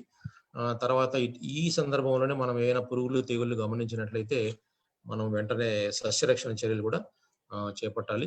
ఇక ఎరువుల విషయానికి వస్తే మొదటి 2 నుంచి 4 నెలల వయసున్నటువంటి మొక్కలకు 200 గ్రాముల వేపపిండి, అంటే ఒక్కొక్క మొక్కకు 3-4 కిలోల పశువుల ఎరువు వేసుకోవాలి. 6 నెలల వయసున్నటువంటి మొక్కలకు 250 గ్రాముల డిఏపి, 250 గ్రాముల వేపపిండి, 5 కిలోల పశువుల ఎరువు. తర్వాత మనకు ఈ ఫెర్టిగేషన్ ద్వారా, ఇప్పుడు రైతులందరూ కూడా డ్రిప్ ద్వారా నీటిలో కరిగేటువంటి ఎరువులను, అలాగే మామూలుగా స్ట్రైట్ ఫెర్టిలైజర్ మనకు యూరియా కానివ్వండి, తర్వాత మ్యూరేట్ ఆఫ్ పొటాష్ కానివ్వండి, ఇవన్నీ కూడా నీళ్ళతో కరుగుతాయి కాబట్టి వీటి ద్వారా మనము డ్రిప్ ద్వారా ఇవ్వాల్సినటువంటి అవసరం ఉంటుంది. వీటితో పాటుగా కొన్ని కాంప్లెక్స్ ఫెర్టిలైజర్లు, నీటిలో కరిగేటువంటి ఎరువులను మనము డ్రిప్ ద్వారా అందించాల్సి ఉంటుంది. ఇక్కడ మనకు టేబుల్లో ఈ 4 నుంచి 6 నెలల వయసు ఉన్నటువంటి మొక్కలు, 7 నుంచి 10 నెలల వయసు ఉన్నటువంటి మొక్కలు, 11 నుంచి 14, 14 నుంచి 18 నెలలు, 19 నుంచి 23 నెలలు, 24 నుంచి 25 నెలల వయసు ఉన్నటువంటి మొక్కలకు మనం ఎన్ని కిలోల పశువుల ఎరువు వేయాలి అంటే 10 కిలోల నుంచి 20 కిలోల పశువుల ఎరువు. తర్వాత వేప చెక్క ఒక్కొక్క మొక్కకు 125 గ్రాముల నుంచి 750 గ్రాముల వరకు. అలాగే యూరియా వచ్చేసి ఒక్కొక్క మొక్కకు అంటే 0.3 అంటే 300 గ్రాముల యూరియా నుంచి 600 గ్రాముల యూరియా వరకు. తర్వాత అమోనియం సల్ఫేట్ అయితే 200 గ్రాముల నుంచి 2 కిలోల వరకు వేసుకోవాలి. అదే సల్ఫేట్ ఆఫ్ పొటాష్ అయితే మొదటి 6 నెలల్లో మనం సల్ఫేట్ ఆఫ్ పొటాష్ వేయాల్సినటువంటి అవసరం లేదు. ఇక్కడ మనకు ఎప్పుడైతే మనకు 10 నెలలు 7 నెలలు వయసు ఉంటుందో ఆ మధ్యలో మనము ఒక 125 గ్రాములు ఒక్కొక్క మొక్కకు మనము వేసుకోవచ్చు. అదే మనకు ఈ 3-19 ఇది మనకు 7-10 నెలల వయసులో మనం 600 గ్రాములు. తర్వాత ఈ 19 నుంచి 23 నెలల వయసు ఉన్నటువంటి మొక్కలకు ఒక్కొక్క మొక్కకు రోజుకు 1 కిలో చొప్పున, అలాగే 24-20 నెలల వయసు ఉన్నటువంటి మొక్కలు కూడా 1 కిలో చొప్పున మనం వేసుకోవాలి. తర్వాత ఈ 12-61-0 అనేటువంటిది అంటే నత్రజని భాస్వరం ఉంటుంది. ఇవి కూడా మనకు ఒక మొక్కకు 200, 300, 300 గ్రాముల చొప్పున మనం మొదటి 4 నుంచి 6 నెలలు, 11, 14 నెలలు, 18 నెలల వయసులో మనం కనుక వేసుకున్నట్లయితే మొక్కలకు సరిపడా మనం పోషక పదార్థాలు అందించినట్టుంటుంది. ఇవన్నీ కూడా అంటే నీటిలో కరిగించి మొక్కలకు డ్రిప్ ద్వారా అందిస్తే మనకు మంచి ఉంటుంది. ఎప్పుడైతే మనం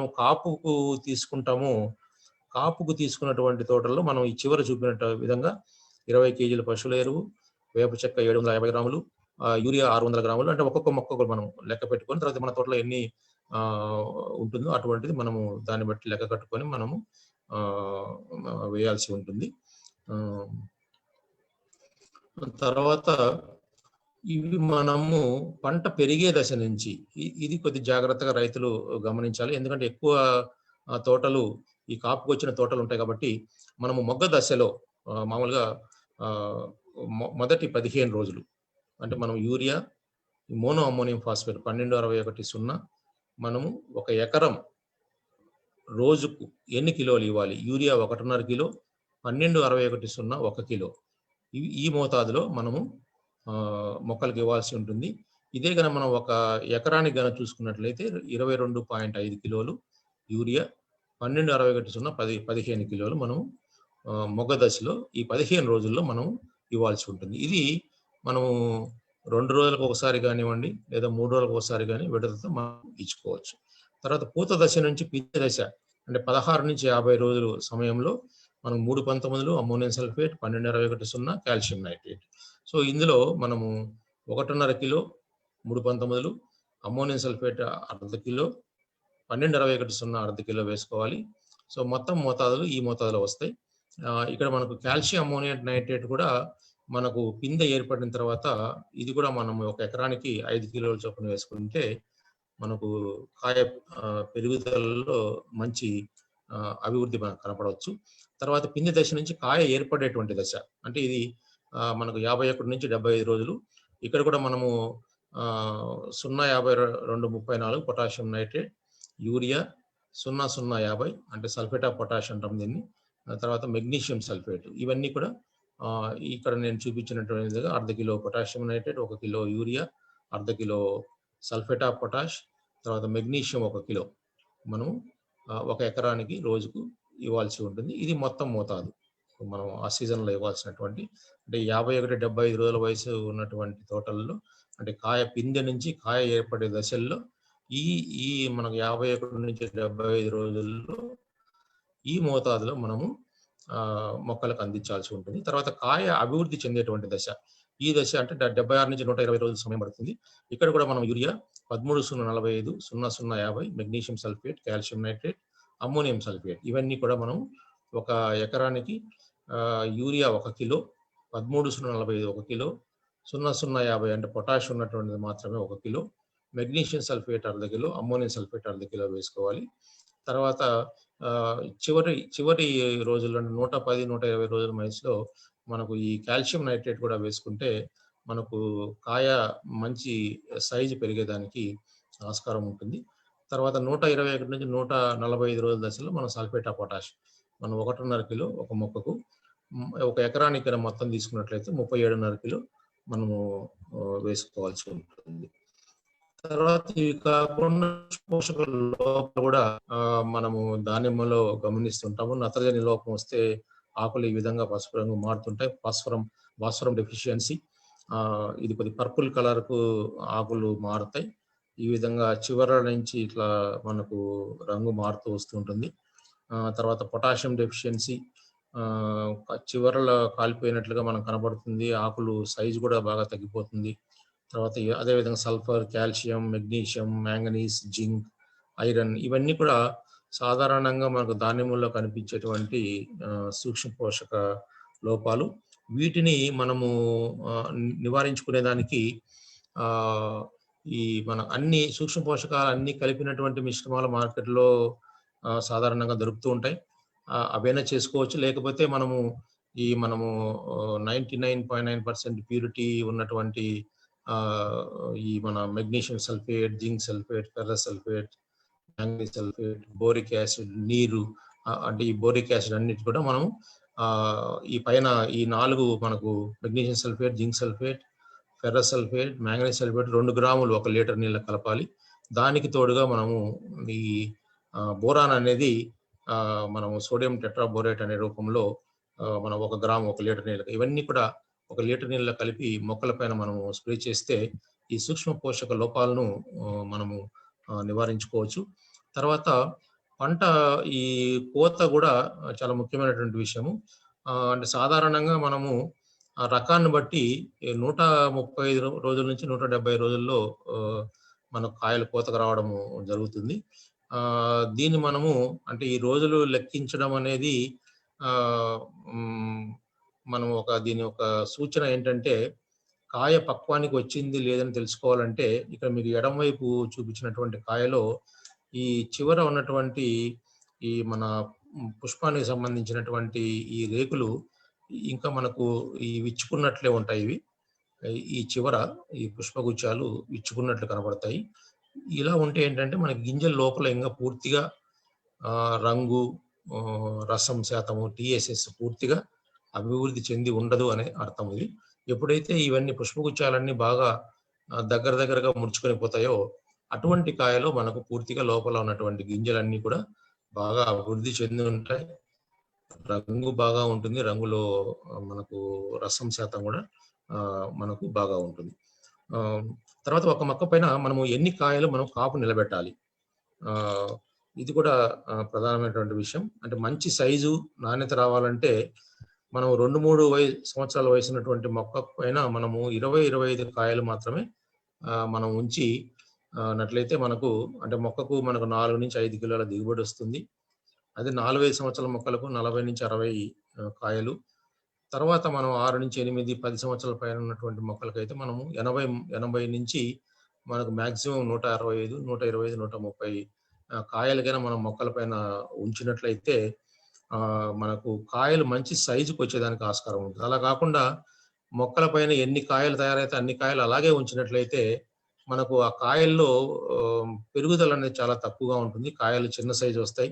అన్ని కూడా 200 గ్రాములు తక్కువ సైజు బరువు ఉన్నటువంటి కాయలు వస్తే మనకు మార్కెట్లో వాటికి ధర ఉండదు. కాబట్టి మనకు ఈ కాయల సంఖ్యను గన మనం నియంత్రించుకుంటూ పోతే, అంటే ఈ కాయలను సంఖ్యను నియంత్రించాలంటే మొట్టమొదటి నుంచి కూడా మనము ఎక్కడైతే కాయలు మనకు కాయల పైన ఏదైనా పురుగు తెగులు ఆశించి ఉన్నటువంటి లక్షణాలు, ఏదైనా మచ్చలుండి కానీ లేకుంటే ఎండపొడ పడినటువంటి ఉన్నటువంటి కాయలను కానీ ఎప్పటికప్పుడు మనము తీసేసుకుంటూ ఇక్కడ మనం సూచించినటువంటి విధంగా కాయల సంఖ్యలను మొక్కల పైన ఉంచుకుంటే మనకు సుమారుగా 10 సంవత్సరాల పైన ఉన్నటువంటి మొక్కలకు ఒక్కొక్క మొక్కకు 20 నుంచి 22, 25 కేజీల దిగుబడి వచ్చేదానికి ఆస్కారం ఉంటుంది.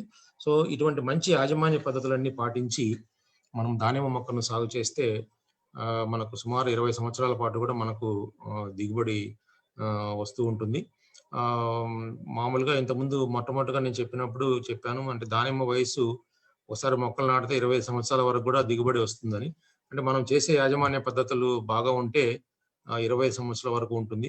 లేకపోతే దానిపైన పురుగులు తెగుళ్ళు ఎక్కువ ఆశించి మనం రసాయనిక ఎరువులు ఎక్కువగా వాడడము, కత్తిరింపులు ఎక్కువగా చేయడము, ఇటువంటి తర్వాత కాపు ఎక్కువగా నిలబెట్టడం, ఇవన్నీ చేస్తున్న దాని వలన మొక్కల ఆయుర్దాయం కూడా తగ్గిపోయేదానికి ఆస్కారం ఉంటుంది. కాబట్టి మంచి యాజమాన్య పద్ధతులు పాటించి దానిమ్మ పంటలో మంచి పంట దానిమ్మ తీసుకుంటే దిగుబడికి ఎటువంటి డోకా ఉండదు.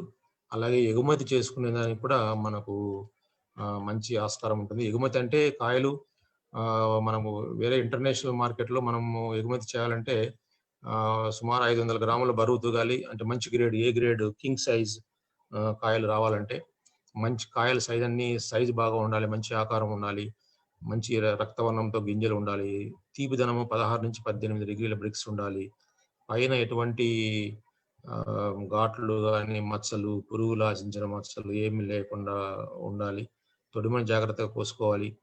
తర్వాత కాయల ముచ్చిక దగ్గర ఉన్నటువంటి పుచ్చాలు నేను ఇంతకుముందు చూపించాను మీకు. పుష్పపుచ్చాలు అవి దెబ్బ తినకుండా ఉంటే మంచి నాణ్యతమైనటువంటి పండుగ పరిగణించేదానికి మనకు ఆస్కారం ఉంటుంది. ఇవి మన దేశం నుంచి ఇతర దేశాలకు ఎగుమతి అయ్యేటువంటి దానిమ్మ. చివరిగా ఏంటంటే మనకు ఈ టేబుల్ కనుక మీరు గమనిస్తే ఇక్కడ మనం అన్ని దేశాల పేర్లు ఇక్కడ ఇవ్వడం జరిగింది. స్పెయిన్, మన India, Iran, Chile, Peru, Egypt, Israel, China, America. So అన్ని దేశాల్లో మీరు ఈ పైన నెలలు ఇవ్వడం జరిగింది. ఏప్రిల్ నుంచి మనకు ఫిబ్రవరి, మార్చి నెల వరకు చూసుకున్నట్లయితే మరి ఏ దేశంలో లేనటువంటి ఉత్పత్తి మన భారతదేశంలోనే సంవత్సరం పొడుగునా అన్ని నెలల్లో మనకు దానిమ్మ పంట ఇక్కడ పండుతూ ఉంది. ఇటువంటి పరిస్థితి మీరు మిగతా ప్రపంచ దేశాల్లో ఏ దేశాల్లో కూడా లేదు. ఏ దేశాల్లో చూసుకున్నా కూడా మనకి ఈ స్పెయిన్ దేశంలో ఒక 6 నెలలు మాత్రమే కనపడుతూ ఉంటుంది, 6-7 నెలలు. మిగతా దేశాల్లో చూస్తే మనకు 3 నెలలు మాత్రమే పంట మాత్రం ఉంటుంది, మిగతా నెలల్లో పంట ఉండదు. కాబట్టి మన దేశంలో అన్ని నెలల్లో పంట పండించేదానికి ఆస్కారం ఉంది. కాబట్టి మంచి నాణ్యమైన పంట కూడా పండించడానికి ఆస్కారం ఉంది. మంచి రకాలు మనకు అందుబాటులో ఉన్నాయి. కాబట్టి మనం ఇంతకుముందు సూచించిన విధంగా ఈ జాగ్రత్తలన్నీ మనం తీసుకున్నట్లయితే మంచి నాణ్యమైన ఉత్పత్తులు పండించి ఇతర దేశాలకు మనం ఎగుమతి చేసుకునే దానికి ఆస్కారం ఉంటుంది. రైతు కూడా ఎప్పుడైతే మనం పండించినటువంటి పంట ఇతర దేశాలకు మనం ఎగుమతి చేస్తామో రైతు కూడా మంచి గిట్టుబాటు ధర దొరికేదానికి ఆస్కారం ఉంటుంది అనేటువంటి విషయాలను చెప్తూ ఇంతటితో నాకు ఇచ్చినటువంటి ఈ టాపిక్ ను నేను ముగిస్తున్నాను. తర్వాత నేను ఇప్పుడు చెప్పినటువంటి విషయాలపైన లేకపోతే రైతులు వారికి ఏమైనా పొలంలో సమస్యలు ఉంటే వారు ఒక్కొక్కరుగా ప్రశ్నలు అడిగితే నేను సమాధానం చెప్పడం జరుగుతుంది. Thank you sir. Thank you very much. Can you see this question and answer tab? Can I read it to you, sir? Yeah. No, let him see Cross-pollinate. the question and answer tab. Okay, sir. There are two questions. Yes, yes, sir. Can you please read and answer? Yeah, please read. That's all. Yes. Please read the questions. Yes, yes, sir. Yes, sir. Cross pollination done by male flower or bisexual flower. Yes, yes, yes, sir. అంటే మొదటి ప్రశ్న ఏంటంటే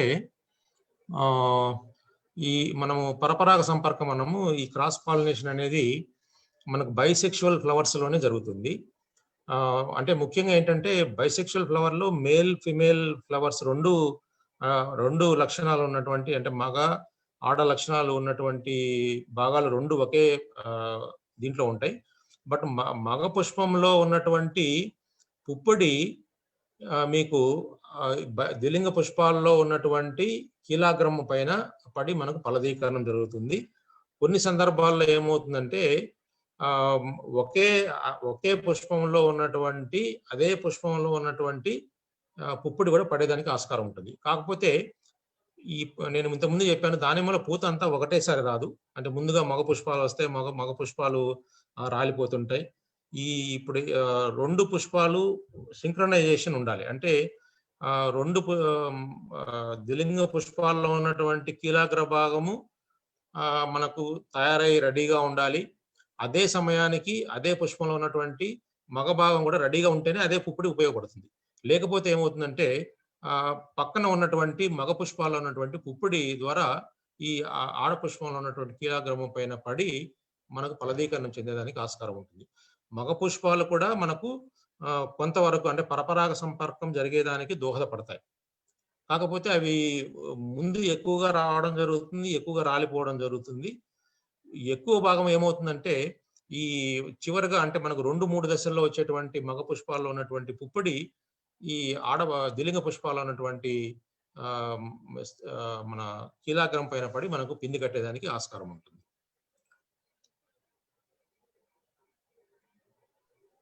grow covers. Okay okay. ఇక్కడ కాయల పైన మనకు ఈ మధ్య కాలంలో ఈ కాయల పైన ఏమవుతుందంటే మన ఫ్రూట్ సకింగ్ మాత్ అని చెప్తుంటాము. ఇది కాయలను ముఖ్యంగా ఈ సెప్టెంబర్ నుంచి నవంబర్ మాసంలో వచ్చేటువంటి కాయల పైన వాలి కాయల నుంచి రసం పీలుస్తూ ఉంటుంది. సో వాటి నుంచి మనకు రక్షణ కొరకు మనకు ఈ కవర్స్ మనము రైతులు చూస్తూ ఉంటారు. పైన కాయల పైన అంటే ఇండివిజువల్ ఫ్రూట్ కి అంతా కూడా కవరింగ్ చేస్తూ ఉంటారు.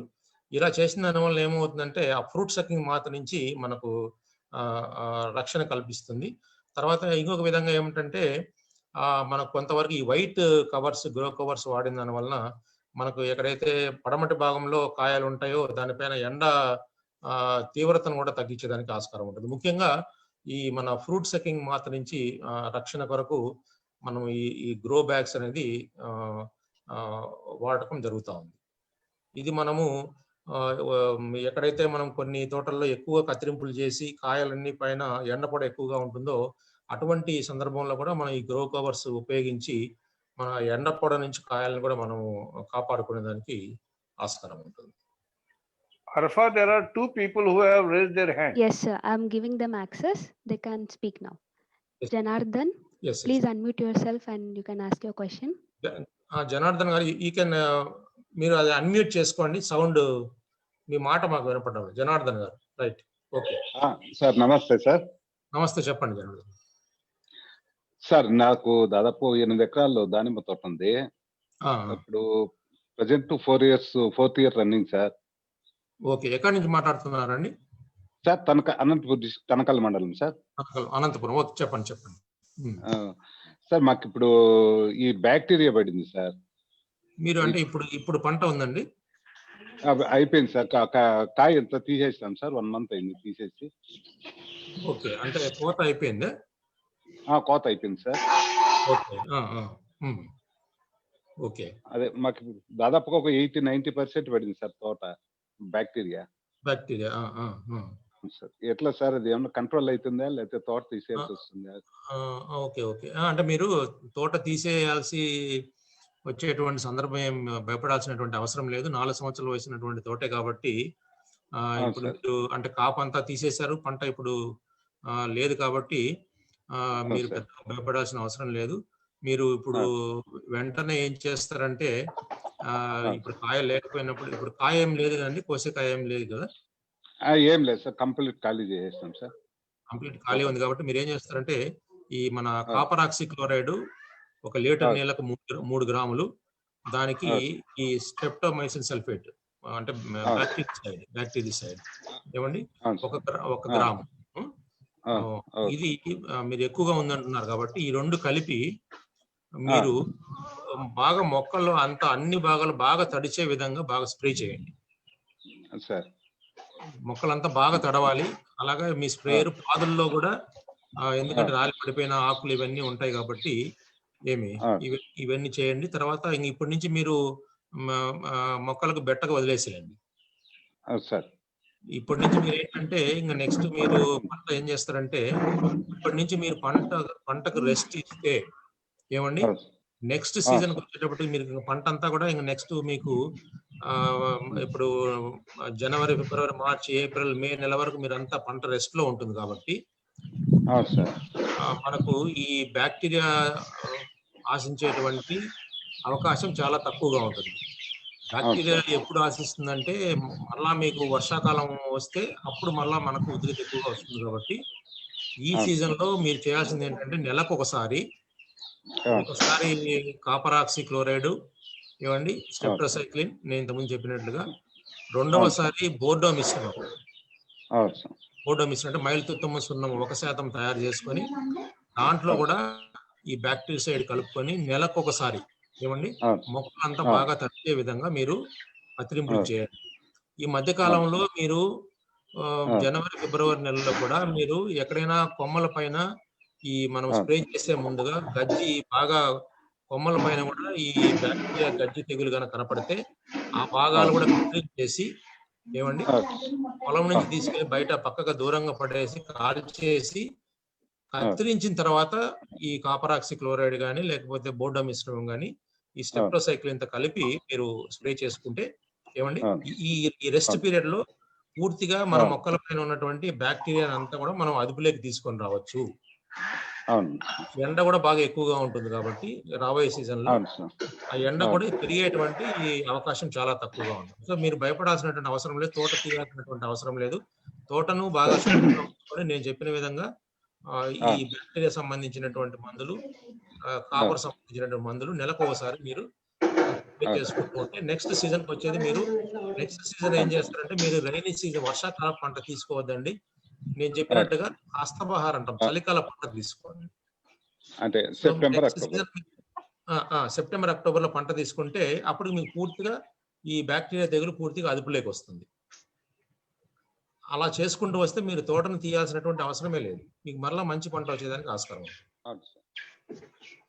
అంటే ఇంకా నెక్స్ట్ ఇయర్ సెప్టెంబర్, అక్టోబర్ లో నిలుపుకోమంటారు సార్? తీసుకోండి వర్షాకాల పంటకు, ఎందుకంటే ఈసారి తెగులు ఎక్కువగా వచ్చింది కాబట్టి మీరు దాన్ని మనము నియంత్రించుకోవాలంటే ఈసారి వర్షాకాల పంట కాకుండా మీరు చలికాల పంటకు వెళ్ళండి నెక్స్ట్ సీజన్. దాంతో ఏమవుతుందంటే మీకు ముందుగా మనం ఈ చర్యలన్నీ చేపడుతుంటాం కాబట్టి రెస్ట్ ఇస్తాం, పంటకు స్ప్రే చేస్తాము, తర్వాత చలికాల పంట తీసుకుంటాం కాబట్టి ఈ బ్యాక్టీరియా సంబంధించిన బీజాలు ఇంకా ఏమైనా తోటలో ఉంటే అవన్నీ కూడా తగ్గిపోయి మళ్ళీ మీకు మంచి పంట వచ్చేదానికి ఆస్కారం ఉంటుంది. Okay sir. ఇప్పుడు ఇంకోటి సార్, ఇప్పుడు కాయకి మాత్రమే ఉంది సార్ బ్యాక్టీరియా, కొమ్మకు కానీ ఆకులకు కానీ లేదు సార్? ఓకే ఓకే అదే ఎందుకంటే చిన్న మొక్కలు కాబట్టి మీకు ఇంకా కొమ్మలకు లేదు కాబట్టి మీరు అసలు నిర్భయంగా ఉండొచ్చు, అసలు భయపడాల్సినటువంటి అవసరం లేదు. అవును సార్. కొమ్మల వరకే మీకు కాయల వరకే ఉంది కాబట్టి ఎప్పుడైతే కొమ్మల పైకి వస్తుందో అప్పుడు కొద్దిగా మనము జాగ్రత్తలు ఎక్కువ తీసుకోవాలి. కొమ్మల పైన అంత తొందరగా పోదు, ఆ కొమ్మల పైన ఉన్న భాగాలన్నీ కూడా కత్తిరించుకోవాలి, చేసుకోవాలి. కొంచెం జాగ్రత్తగా గమనించుకోండి, ఎక్కడైనా కొమ్మల పైన ఉంటే అటువంటి కొమ్మలు కత్తిరించుకోండి.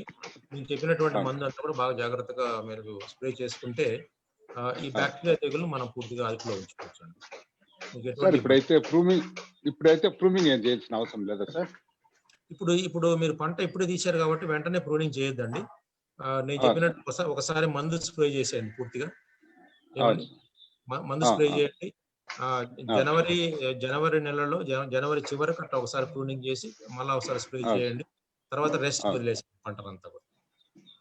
సార్ ఇప్పుడు జనవరిలో ప్రూమింగ్ చేసి వదులుతాం కదా, రెస్ట్ వదులుతాం కదా, రెయిన్ సీజన్ లో వర్షాలు పడినప్పుడు మళ్ళీ చిగురు వచ్చి పోత వస్తుంది కదా, దాన్ని ఎట్లా కంట్రోల్ చేయాలి సార్? దాన్ని మీరు ఏం చేస్తారంటే, ఇప్పుడు వర్షాకాలం వర్షం వచ్చి మీకు పూత వచ్చింది అనుకోండి, అవన్నీ కూడా మనము పూత అంతా కూడా మనము రాల్చేసుకోవాలి, ఆకు రాల్చేసుకోవాలి. ఆ సీజన్ లో మీరు మళ్ళీ నీరు పెట్టకుండా వర్షం పడినప్పుడు స్వతహాగా వస్తూ ఉంటుంది. అవన్నీ కూడా మీరు తీసేసుకోవాలి, ఆ పూతను ఉంచుకోకూడదు. మీరు చలికాల పంటకి వెళ్తేనే మీకు next season safe. Okay sir. అలా మీరు ఒకసారి చేసుకుంటూ వస్తే మళ్ళా తర్వాత మీరు వర్షాకాల పంట తర్వాత ఆ పై సంవత్సరంలో మీరు వెళ్ళొచ్చు. అవును సార్. అండ్ ఇప్పుడు మామూలు ఈ ఎత్రిల్లు కన్నా కొట్టి ఆ పూత రాల్చకూడదా సార్? ఎత్రిల్లు కూడా మనకు ఎత్రిల్లు ఆకు రాలుస్తుంది. ఎత్రిల్లు మనకేంటంటే అది రెండు గుణాలు ఉంటాయి. ఎత్రిల్లు ఏంటంటే పూతకు వచ్చేటట్లు చేస్తుంది, బెట్ట కల్పించి.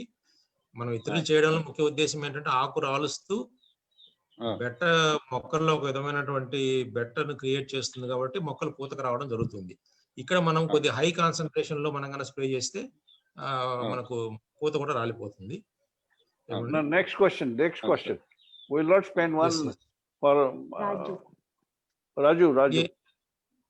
Yes. రాజు గారు చెప్పండి. రాజు గారు మీరు అన్మ్యూట్ చేసుకొని మీరు మీ మాట్లాడండి. రాజు గారు చెప్పండి.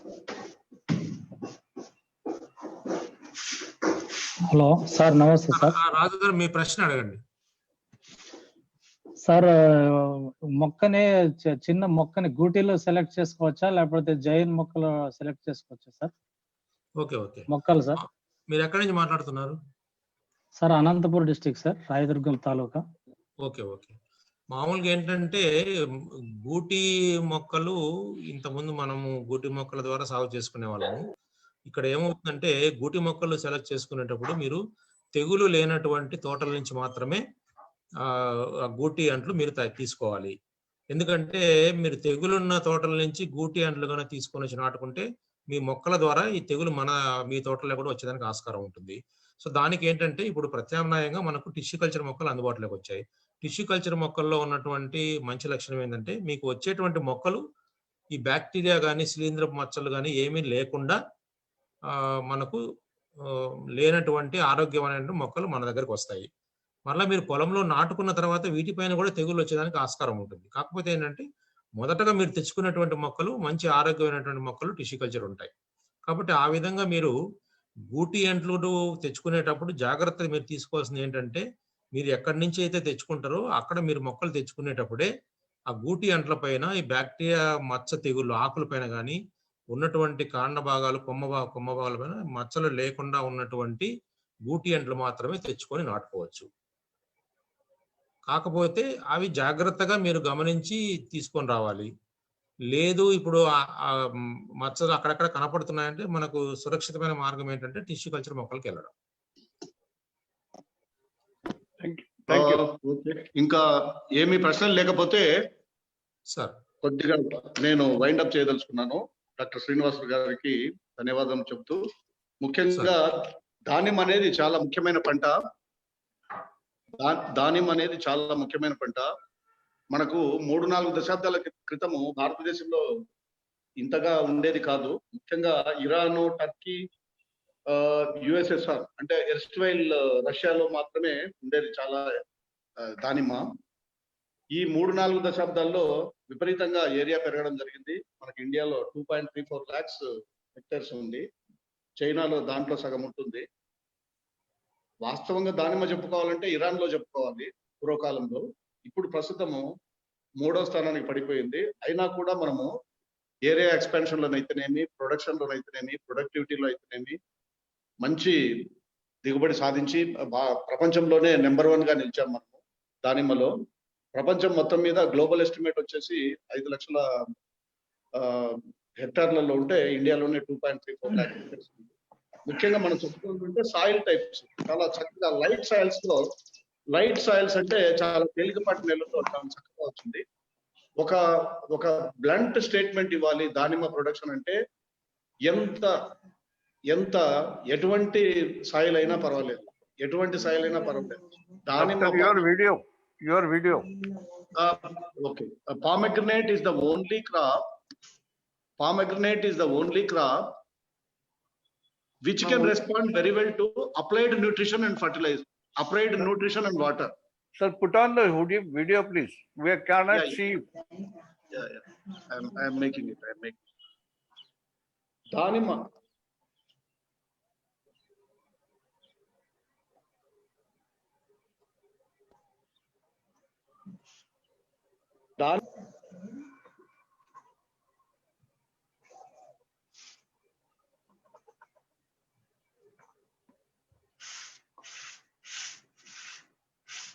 Hello. Just see what happened. Sir. Any problem with the video? Sir, your voice was cracking a bit. You just put on the video or you can close it. Okay. Thank you, Dr. Srinivaslu. Thank you, sir. Thank you very much for giving me the opportunity. Very nice. Sir, it is your program. No, sir. It is because of you and Dr. Nara Reddy, sir. Today we can get a success. Thank you. Program. It is only for the benefit of the farmers. Yes. And with the help of you and Dr. Nara Reddy, sir, we made it a success. Yeah. We can all make it, sir. We have to make many more things. Yes, sir. And we must also thankful to Arfa Sadia Garu, Radhika Garu for the arrangements. They have made a very excellent arrangements. We had to thank Kisan. We had to thank Udyan Tree, Yes. Prakash Kulkarni Garu, and I profusely thank Srinivas Garu and all the audience on behalf of the Victoria College of Horticultural Sciences Sir. and the Sri Balaji Educational Society. Our college is under Dr. VSR Horticulture University. We are affiliated to that. Our own colleague from Dr. VSR Horticulture University, Dr. Srinivas also joined.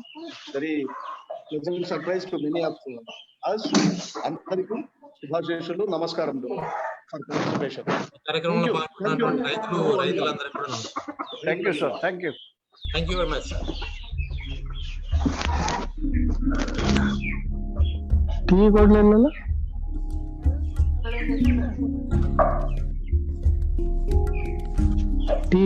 Tea అమ్మ అర్థం చేసినట్టు అమ్మ cold లోట చేసి